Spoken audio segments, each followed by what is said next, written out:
जिंदगी में आप लोगों ने आज तक कई सारे भूतिया कब्रिस्तान शमशान घाटों के बारे में सुने होंगे। लेकिन आज जिस कब्रिस्तान की मैं कहानी आप लोगों के सामने लेकर आ गया हूं ना, वो एशियाज मोस्ट हॉन्टेड प्लेसेस में से एक है। और अगर कब्रिस्तानों की बात करें तो कहा जा सकता है कि दुनिया का सबसे ज़्यादा भूतिया कब्रिस्तान वही है। ये जो घटना है, चार ऐसे साधारण से लड़कों के साथ घटी थी जिनको इस बात की जानकारी तब तक नहीं थी। उसके बाद ही ये जानकारी उन लोगों को हुई। तो चलिए चलते हैं यहाँ से कुछ साल पहले नागपुर में और जानते हैं इस खौफनाक घटना की कहानी को, जो आपकी आज की रात खराब कर देने के लिए या फिर अच्छी कर देने के लिए बहुत बहुत ज़्यादा काफ़ी है। ये घटना चार दोस्तों के साथ घटी। एक का नाम था आकिब, एक का नाम था जोएब, एक का नाम था हारून और एक का नाम था फैजान। जो जोएब था ना, उसने नई नई कार खरीदा हुआ था। ओमनी वैन कह सकते, कार कहना थोड़ा अलग हो जाएगा। ओमनी वैन खरीदा हुआ था। उम्र में कम थे, कॉलेज में पढ़ाई करते थे, मतलब इसे घर वालों ने खरीदे थे।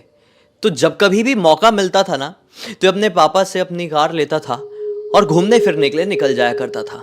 कई बार उसे डांट भी पड़ती थी जब वो रात में घर को लेट पहुंचता था। तो अब एक दिन की बात है, उसने प्लान किया कि क्यों ना रात में जब मेरे सारे घर वाले सो जाएं तो मैं अपने सारे दोस्तों को इकट्ठा करूं, अपनी वैन में बैठाऊं और कहीं दूर घूमने के लिए जाऊं। रात भर घूमूं, कोई झिकझिक कोई चिकचिक नहीं, वरना बिना मतलब के हर टाइम मेरे घर वाले बार बार फोन करते रहते हैं। उसने इसी प्लान को अंजाम देने के लिए अपने तीन दोस्तों को फोन लगाया, जिनका नाम मैंने स्टार्टिंग में बताया। जोएब ने फोन लगाया सबसे पहले फैजान को। फैजान तैयार हो गया। फिर फैजान के बाद बात हुई आकिब से, आकिब के बाद हारून से। चारों बिल्कुल रेडी हो गए और प्लान हुआ आज रात में 11 बजे निकलने का। 11 बजे तक जोएब के घर वाले बढ़िया से सो जाते थे खाना वाना खा के। ये जब सब लोग सो गए, अपनी वैन निकाला और सबसे पहले फैजान के घर पर गया और फिर एक एक करके अपने सारे दोस्तों को इकट्ठा किया।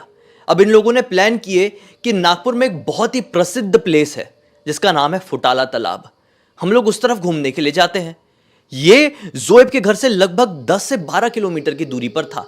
सबको इकट्ठा करते करते काफी ज्यादा समय निकल गया था, इसलिए ये लोग 1 बजे के आसपास फुटाला तालाब के सामने पहुंचे। ये वहां पर उतरे, थोड़ा अपना चाय सुट्टा वगैरह मारे, टाइम पास किए, बोले कि चलो अब कहीं और चलते हैं। ऐसा बोल के जैसे ही अपनी वैन में बैठे हैं और जोएब ने चाबी घुमाया ही है कि वैन तो ऑन ही नहीं हुई, स्टार्ट ही नहीं हुई। तीनों को टेंशन आ गई, साथ में जोएब को भी, कि वैन स्टार्ट क्यों नहीं हो रही है। बहुत कोशिश किए, बिल्कुल भी स्टार्ट नहीं हुई। यहीं पर और 15-20 मिनट निकल गए और अब बज चुके थे रात के लगभग 1:30-1:45। इन लोगों का दिमाग खराब हो गया। अभी तक जो चाय सुट्टा वाला रुका हुआ था वो भी निकल गया और कोई गाड़ियां यहां से आज पता नहीं क्यों नहीं निकल रही थी। मतलब इक्का दुक्का कार बाइक निकल रही थी, वो भी बहुत तेजी से। इन लोगों ने मदद मांगने की भी कोशिश की, लेकिन कोई भी अपनी गाड़ी नहीं रुका। इन लोगों ने अपने दोस्तों को भी फोन लगाए, लेकिन किसी ने भी फोन नहीं उठाया। साथ ही साथ एक मैकेनिक का भी नंबर था, उसका मोबाइल तो स्विच ऑफ बता रहा था। आसपास जितने भी गैरेजेस, दुकानें, जो कुछ भी थी, सब बंद हो चुकी थी। सारी चीजें खत्म। घर पे फोन नहीं कर सकते क्योंकि जोएब चोरी से अपनी वैन लेकर घर से निकला था। अगर उससे घर वालों को पता चलता कि वो वैन लेकर ऐसा घूमने के लिए निकला हुआ अपने दोस्तों के साथ, वो भी रात के 2 बजे के आसपास, तो उसे बहुत डांट पड़ती और अगले बार से उसे बिल्कुल भी गाड़ी नहीं मिलती, चाहे फिर कितना भी जरूरी काम क्यों ना होता। इसलिए वो चाहकर भी अपने घर पर फोन नहीं लगा सकता था और सुबह होने से पहले किसी भी कंडीशन में जोएब को अपने घर पर पहुंचना ही था। साथ ही साथ फैजान को भी, क्योंकि फैजान ने भी अपने घर पर कुछ नहीं बताया था, वो भी भाग के आया था। तो इन लोगों ने प्लान किए कि अब एक ही तरीका है, अपन अपनी गाड़ी को धक्का मारते हुए लेकर जाते हैं। अब 2 रास्ते थे। एक रास्ता था थोड़ा चढ़ाव वाला। वो चढ़ाव वाला रास्ता सिंपल रास्ता था, वहां पे कुछ गड़बड़ी नहीं थी, लेकिन चढ़ाव थी। ये एक जन तो गाड़ी के अंदर बैठेगा, स्टीयरिंग संभालेगा, ब्रेक लगाएगा, दुनिया भर की चीजें करेगा, और 3 लोग धक्का मारेंगे। वैन को एक चढ़ाव में धक्का मारना कितना ज्यादा मुश्किल हो सकता है, मुझे बताने की जरूरत नहीं है, आप खुद समझ जाएंगे। दूसरा रास्ता था एक ढलान वाला, लेकिन इस ढलान वाले रास्ते में थोड़ी सी एक गड़बड़ी थी। इस ढलान वाले रास्ते में थोड़ी आगे जाकर मिलता एक कब्रिस्तान, पारसी कब्रिस्तान, जो कि नागपुर में बहुत ज्यादा प्रसिद्ध है। यह हिल टॉप में है। ये लोग वहाँ पर मारते हुए, धक्का मारते हुए निकल पड़े। यही डिसाइड किए कि पारसी कब्रिस्तान की तरफ से जाएंगे। अब जब फुटाला तालाब वाले इलाके से ये लोग निकल गए तो यहाँ पे ना फैज़ान को डर लगने लगा। फैज़ान ने बोला कि यार अभी तक तो माहौल ठीक समझ में आ रहा था, लेकिन अब कुछ गड़बड़ी सी लग रही है। एक काम करे क्या, गाड़ी में ही बैठ जाते हैं, क्या फ़र्क पड़ेगा यार, हो सकता है थोड़ी देर बाद किसी की मदद आ जाए, कोई हमको कॉल बैक कर ले। नहीं जाते हैं, थोड़ी डांट ही पड़ेगी। लेकिन क्या था, ज़ोएब जो स्टीयरिंग में बैठा हुआ था, उससे जब बार बार जाकर पूछते तो ज़ोएब यही बोलता कि मेरी जान ले लेंगे मेरे घर पर। मैंने बिल्कुल भी नहीं बताया हूँ, जाना तो पड़ेगा ही, किसी भी कंडीशन में जाना पड़ेगा, इसलिए धक्का मारते मारते जहाँ तक जा सके वहाँ तक जाएंगे। और खासकर जब तक हमें कोई मैकेनिक वगैरह या फिर कोई मदद नहीं मिल जाती, हम रुकेंगे तो बिल्कुल भी नहीं, किसी भी कंडीशन में नहीं। बस पीछे से 3 लोग धक्का मार रहे हैं, हारून, फैज़ान और आकिब, और ज़ोएब आगे बैठा हुआ है। धक्का मारते मारते मारते मारते 3 बजे के आसपास ये लोग पारसी कब्रिस्तान के सामने पहुंच गए। पारसी कब्रिस्तान के अपोजिट साइड में एक दूसरा कब्रिस्तान था। ये माहौल जो यहाँ का बना हुआ था वो बहुत ही ज़्यादा स्कैरी वाइब दे रहा था। चारों मासूम से लड़के थे, दुनिया इस प्रकार की नहीं देखे थे, अपनी अच्छे से लाइफ जीते थे, मौज मस्ती करते थे, लेकिन आज जो इनकी लाइफ में कुछ फंस गया था, ये बड़ा ही अजीबोगरीब था। अब ये लोग कब्रिस्तान के सामने जाकर गाड़ी में महसूस किए कि पता नहीं क्या भार बढ़ गया यार, बहुत ताकत लगा रहे हैं, बहुत जान निकल गई, लेकिन गाड़ी धीरे धीरे, एकदम धीरे धीरे आगे बढ़ रही है। इरिटेट होकर ये अपना फैज़ान बोलता है कि क्या ज़ोएब, कैसी गाड़ी खरीदा है? ज़ोएब ने बोला हाँ पता है, थोड़ी सी खटारा थी, सस्ती मिल गई थी यार, ले लिए थे। अभी मैं कल फाइनली इसकी सर्विसिंग करा लूँगा, अभी बस कैसे भी करके इस इलाके से निकल जाते हैं, मुझे भी ठीक नहीं लग रहा है। फिर इन लोगों ने धक्का मारना शुरू किए। भाई इस बार धक्का मारे हैं और गाड़ी 1 फीट भी आगे नहीं बढ़ी होगी कि पता नहीं कहाँ से 20-25 कुत्तों का झुंड लगातार भौंकते हुए इनकी तरफ बढ़ा। बहुत ही गुस्से में थे वो कुत्ते और कुछ इस प्रकार के लग रहे थे कि बस इनको छोड़ेंगे ही नहीं।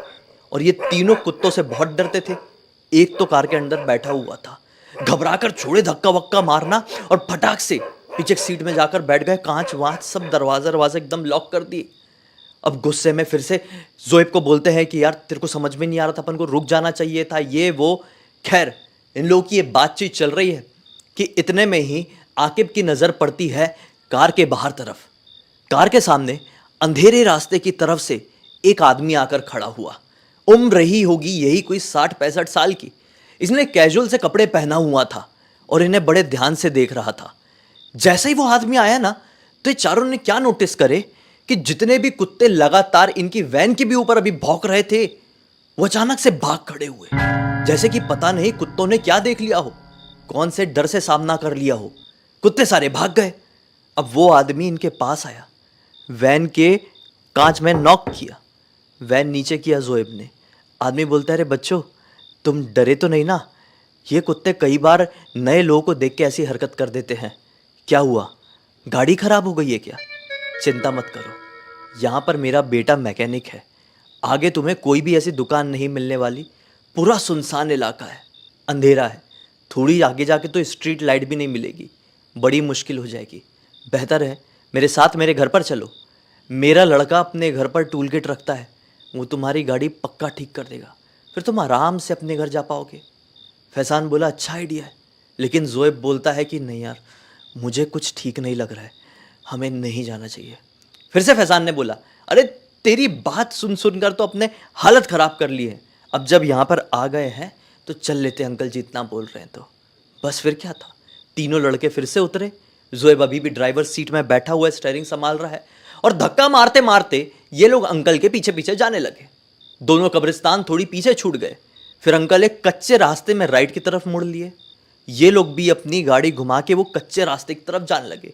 धक्का मारते मारते मारते मारते लगभग 300-400 मीटर बीत गए। फिर अंकल अचानक से एक गेट के सामने जाकर रुके। अब ज़ोएब जो कि ड्राइवर सीट में था, सामने सब कुछ देख पा रहा था। वो रियलाइज करता है कि ये गेट तो किसी घर का गेट नहीं दिख रहा है और इस जगह को मैंने पहले कभी नहीं देखा हो। अंकल हम ये कहाँ पर आ गए हैं? ऐसा बोल के उसने अपना मुंह ड्राइवर विंडो से बाहर निकाला। ये पीछे धक्का मारने वाले भी रुक गए। अंकल के पास जाकर बोलते, अंकल यहाँ पर आपका घर है? यह माहौल देखकर हारून और भी ज्यादा घबरा गया, क्योंकि हारून ने नोटिस कर लिया था अंदर किसी भी प्रकार का कोई भी घर नहीं दिखाई दे रहा है, अंदर है कब्रिस्तान। हारून बोलता है, अंकल आप कब्रिस्तान में कैसे रह सकते हैं? अंकल बोलते हैं, क्यों नहीं रह सकता भाई, मैं यहाँ का केयर टेकर हूँ, मैं अपने परिवार के साथ यहीं पर रहता हूँ, मेरी बीवी, मेरा लड़का, हम तीनों यहीं पर रहते हैं, तुम चिंता मत करो, मैं गेट खोलता हूँ, गाड़ी को अंदर लेकर आओ। अंकल ने कब्रिस्तान का गेट खोल दिए। ये पहली बार था जब ये लोग किसी कब्रिस्तान के अंदर जा रहे थे। धक्का मारते मारते ये लोग एक छोटे से घर के सामने पहुंचे। चारों तरफ का माहौल और भी ज्यादा डरावना था। अभी तक तो ये जो मेन रोड में चल रहे थे ये कब्रिस्तान के सामने वाली रोड थी, लेकिन अब ये लोग कब्रिस्तान के अंदर अपनी गाड़ी को धक्का मारते हुए और अंदर जाते जा रहे थे। अंकल बोले कि अब तुम लोग यहीं रुको, मैं लड़के को बुलाकर लेकर आता हूं। अंकल घर की तरफ गए, आवाज लगाए हैं। लड़के का नाम मैं नहीं बोलूंगा। नाम क्यों नहीं लूंगा? क्योंकि ये आपको आगे समझ में आ जाएगा। खैर, अंकल के आवाज लगाने पर लड़का बाहर आ गया। लड़के के चेहरे की रंगत पूरी तरह से उड़ी हुई थी। अंकल एक तरफ अपने चेहरे में लगातार मुस्कान लिए हुए थे, लड़का बिल्कुल मुंह सड़ाया हुआ था। इन लोगों ने बोले, छोड़ो यार, अपने को क्या मतलब, लड़का गाड़ी सुधार दे यही अच्छा है। लड़के ने बोला कि उतर जाओ और वहां पर जाकर बैठो, थोड़ा टाइम लगेगा। बस ये लोग सारे के सारे एक कुएं के पास जाकर बैठ गए। अब लड़का अंदर गया, टूल किट लेकर आया, टूल किट वगैरह से अपनी गाड़ी वाड़ी बनाना शुरू किया है। लड़के ना, वो जो कुआं था उसके पास ना एक टूटी सी बेंच लगी हुई थी, बेंच में बढ़िया से बैठे हुए हैं। अंकल जी भी एग्जैक्टली उनके बाजू में कुएं से टिक कर ही खड़े हैं। अब ये नजारा देख के इनके मन में थोड़ी शांति आई कि नहीं यार, इतनी देर से जो हम गड़बड़ समझ रहे थे अब सब कुछ ठीक है, कोई प्रॉब्लम नहीं है। बिना मतलब के ऐसे किसी को भी जज नहीं करना चाहिए। हो सकता है यार केयर टेकर लोग होंगे, इसमें कुछ गलत थोड़ी है। ये थोड़ा रिलैक्स हुए ही है कि हारून ने सुट्टे का पैकेट अपने जेब से निकाला, एक सुट्टा निकाला है और फिर सोचा कि अंकल को ऑफर करके देखता हूँ। अंकल की तरफ बढ़ाया, अंकल आप पिएंगे क्या? अंकल ने ले लिए। फिर क्या था, इसने अपने मुंह पे एक लगाया है, फिर लाइटर जलाया, अपनी जलाया। अंकल की तरफ जैसे ही वो लाइटर जला के सिगरेट जलाने के लिए उनके मुंह के पास ले गया है कि अचानक से अंकल ने उसका हाथ पकड़ लिया। हाथ पकड़ के उसका जोर से खींचने लगे। ये छुड़ाने की कोशिश कर रहे हैं, अंकल हाथ छोड़िए, हाथ छोड़िए, अंकल आप क्या कर रहे हैं? इतने में ये तीनों लड़कों ने नोटिस किए और अंकल की तरफ ध्यान से देखने लगे। अंकल क्या हो गया? जैसे ये तीनों लड़कों ने ये बात बोले हैं, अंकल ने इसका हाथ छोड़ दिए। बोले नहीं नहीं, जलाओ मत, ठीक है। फिर अंकल ने वो सिगरेट को साइड में रख दिए। इन लोगों को लगा, अरे बड़ा अजीब अंकल है यार, सिगरेट पहले लिया फिर जलाने के लिए दिया तो हाथ ऐसा खींचने लगा, फिर साइड में रख दिया। छोड़ो, अपने को क्या है, अपन लोग शेयर करते हैं। ये लोग शेयर करने लगे। फिर 5 मिनट हुआ है। आकिब को पता नहीं क्यों पीछे जो कुआं था उसमें झांक कर देखने का मन किया। आकिब थोड़ा सा उठा और जो पीछे कुआं था उसमें झांक कर देखा तो क्या पाया, कुएं के अंदर 3 सफेद चादर, प्लेन चादर, हाँ, ऐसी तैर रही है। तो इसको बहुत अजीब लगा। बोला, अंकल ये कुएं में ऐसी चादर क्यों पड़ी हुई है? अंकल ने उसकी बात को पूरी तरह से इग्नोर कर दिए और अपने लड़के को एक अलग लैंग्वेज में कुछ कुछ बोलने लगे। इन लोगों ने सोचे कि हो सकता है अंकल कहीं और के होंगे और अपने लड़के से अपनी लैंग्वेज में कुछ बात कर रहे होंगे। खैर, अंकल अब वापस आए। वापस आकर फिर से सिगरेट उठा लिए। सिगरेट उठाकर बोले कि बेटा जलाओगे नहीं? अब जैसे ही वापस से हारून ने सिगरेट जलाने के लिए लाइटर आगे बढ़ाया है कि आग को देखकर फिर से अंकल ने इसका हाथ पकड़ लिए और अब हाथ छोड़ नहीं रहे हैं बिल्कुल भी, बहुत टाइट पकड़े हुए हैं और धीरे धीरे धीरे धीरे करके पीछे हटने लगे। हारून बोल रहा है, अंकल आप किधर खींच रहे हैं, पीछे कुआं है, गिर जाएंगे आप। अंकल और पीछे हटने लगे। तीनों लड़के भी घबरा गए, अपनी अपनी बेंच से खड़े हो गए। ये कुछ कर पाते, कुछ बोल पाते कि इससे पहले ही अंकल कुएं में लटक पड़े, नीचे कुएं में लटक पड़े। हारून अपने आप को बचाने के लिए कुएं की बाउंड्री वॉल से एक हाथ पकड़ लिया है और एक हाथ तो अंकल नीचे उसका पकड़ के लटके हुए हैं। पीछे से इसके तीनों दोस्त आए और इसको पीछे खींचने लगे जोर से बचाने के लिए। अंकल तो पूरे कुएं में लटक गए हैं। फिर झटके से तीनों ने खींचे, चिल्लाते हुए कि झम से आवाज आई, अंकल कुएं में गिर गए। ये डर गए और झांक कर देखे तो अंकल बिल्कुल ऐसे सीधे पड़े हुए हैं। वो 3 चादरों में से एक सफेद चादर अंकल के यहां तक उड़ गई, तुरंत ही, जैसे कि पहले से ही वो ओढ़ के पड़े हुए हैं। ये घबरा गए और पीछे पलट कर देखे उनके लड़के की तरफ तो क्या पाए हैं कि पीछे कोई भी नहीं है। उनकी गाड़ी का इंजन, वैसे जो बोनट है वो खुला पड़ा हुआ है। ये फिर से कुएं की तरफ झांक कर देखे तो क्या पाए, अब अंकल के साथ साथ उनका लड़का भी ऐसे पड़ा हुआ है और उसने भी सफेद चादर ओढ़ा हुआ है। ये कुछ और रियलाइज कर पाते कि उससे पहले कुएं में कोई हलचल सी हुई। ये कुएं में ध्यान से देख ही रहे हैं, ये बहुत सडन हुआ है, इसलिए इन लोगों को ज्यादा सोचने का मौका नहीं मिला। मैं जो बता रहा हूं वो थोड़ा स्लो है क्योंकि मैं आपको समझा के बता रहा हूं, इसलिए अब वो चीज रियलाइज नहीं कर पा रहे, वो चीज फील नहीं कर पा रहे। लेकिन लिटरली सडन में ये हुआ है कि कुएं में किसी का भी तो हलचल हुआ। ये ध्यान से देखे ही है कि एक औरत कुएं के अंदर से ऊपर की तरफ आई और जो एक अकेला सफेद चादर बचा हुआ था उसमें आके लिपट गई, वो भी ऐसी पड़ी है। जैसे इस औरत को ये चारों ने बड़ी ध्यान से देखे, ये चारों ने नोटिस किए कि ये तीनों अचानक से कुएं के पानी के अंदर कैसे। अभी तक खाली चादरें पड़ी हुई थी और अब 3 लोगों से लिपटी हुई हैं। हमारे सामने तो सिर्फ अंकल जी गिरे, ये औरत और इनका लड़का डायरेक्टली यहां पर कैसे आ गया।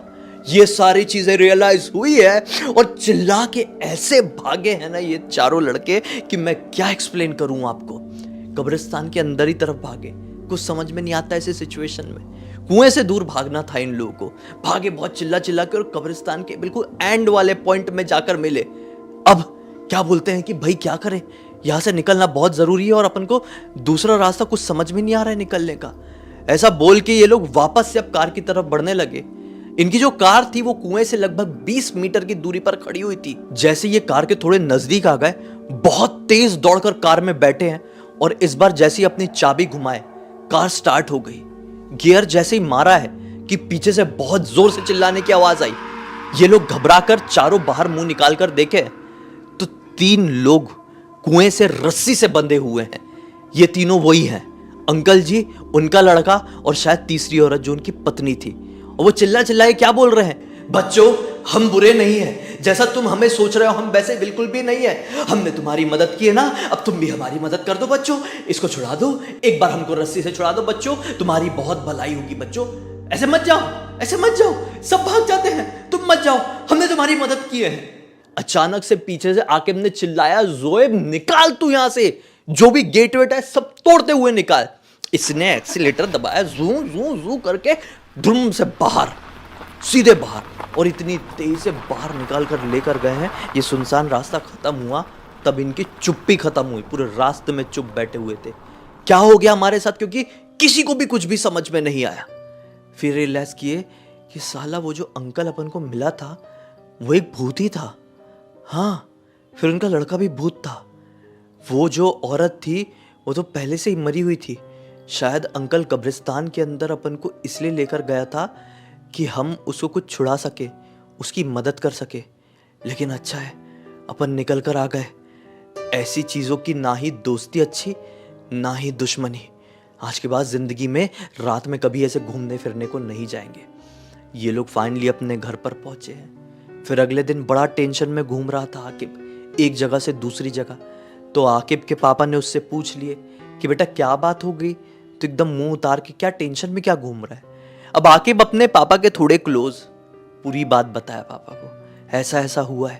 तो पापा ने बोले पागल हो गया है क्या, जिस जगह की तू बात कर रहा है वो एशिया की सबसे ज्यादा भूतिया जगह है।